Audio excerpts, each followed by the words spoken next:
আগামী 19শে সেপ্টেম্বর ভারতের বিপক্ষে টেস্ট দিয়ে ভারত মিশন শুরু করবে বাংলাদেশ ক্রিকেট দল।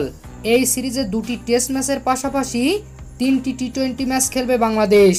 দীর্ঘদিন ধরে মেহেদী হাসান মিরাজকে রাখা হয়েছে টি-20-র বাইরে। বর্তমান ফর্ম বিবেচনায় ভারতের বিপক্ষে দলে জায়গা হতে পারে মিরাজের। হাসিনা সরকারের পতনের পর দেশের ক্রিকেটে অনেক কিছু পরিবর্তন হয়েছে, তাই বলা যায় আবারও টি-20তে ফিরতে পারেন মেহেদী হাসান মিরাজ।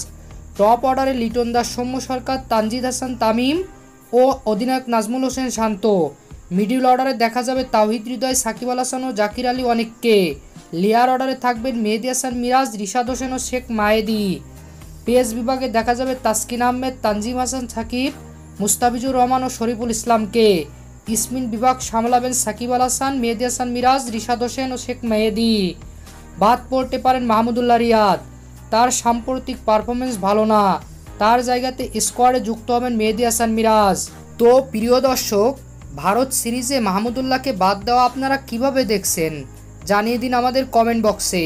এবং খেলার খবর সবার আগে দেখতেও পেতে আমাদের চ্যানেলটি এখনই সাবস্ক্রাইব করুন। ধন্যবাদ।